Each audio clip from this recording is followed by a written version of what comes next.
The harvest of the berries is a very delicate process. The ripening of the berry is related to its sugar level rather than its color. Berries ripen from top to bottom. The berries on top of the raceme ripen first, followed by the ones below. The bunch of berries is completely ripe when all berries contain the same sugar level, usually around 15 to 16 brix. The color of the shank needs to be green. The color of the shank is dependent on the allotment and the quality of the fertilizer. The shank ripens before the berries. Trained workers carefully pick the racemes and place them into crates. The amount of raceme rows lying next to each other is dependent on the length of the raceme, always 2 to 3 rows. It is important not to stack too many racemes onto each other.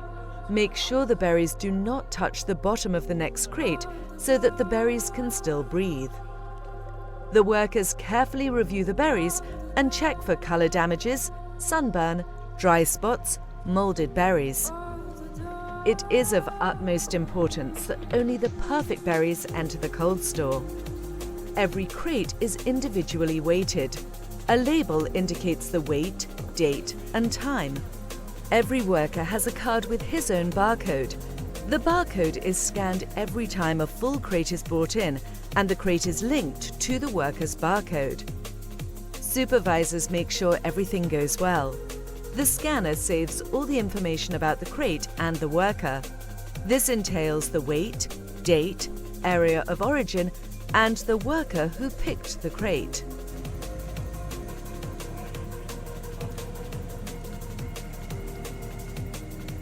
The berries are brought directly to the facility.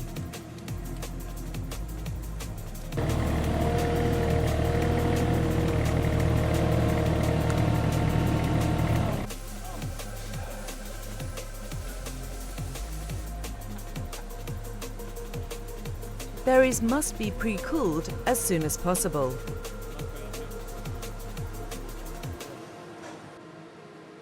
From ambient to 2 degrees in 24 hours. After pre-cooling, the berries are stored in CA rooms. Wooden crates are used for storage due to humidity reasons. Humidity means fungus. Wooden crates absorb humidity automatically, and therefore one does not need to use extra cooling to take out humidity. Usage of plastic crates require one to discard more humidity. Never put plastic and wooden crates in the same cold store. This will always cause humidity problems. The berries are put in a cold CA room right after the fast pre-cooling in order to keep them on the same temperature level. The CA room is switched on after the room is completely filled up. The berries are stored under the conditions of 3% oxygen and 18% CO2. A special standard is used to stack up special black Palliflex pallets. The rubber band will later be used to seal the Palliflex bag. The berries are stacked onto the black Palliflex pallet.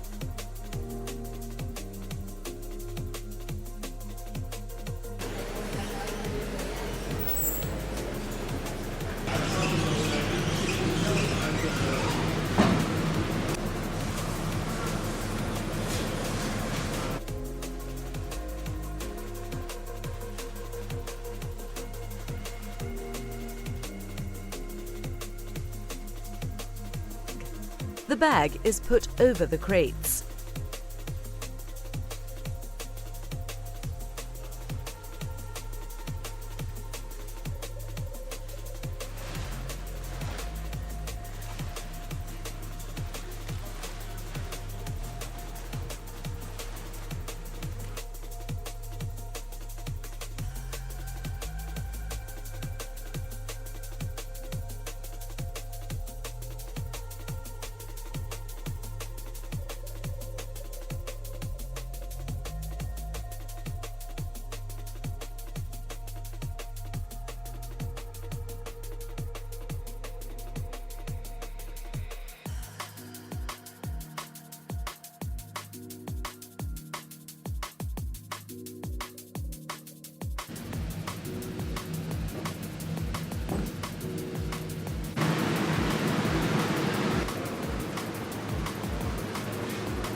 The berry pallets are put onto each other and the bag is pulled down to the bottom.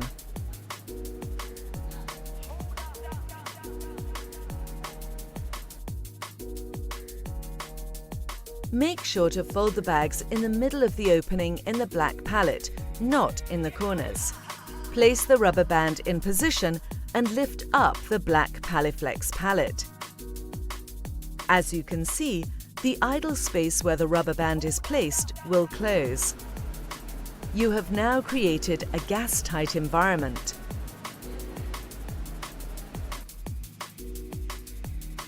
Three hoses are attached to each Palliflex pallet. The one black hose injects nitrogen. The thin blue hose injects CO2, and the thick blue hose is used for measuring the conditions in the bag. One can easily detect a leaking bag after 1 day of storage.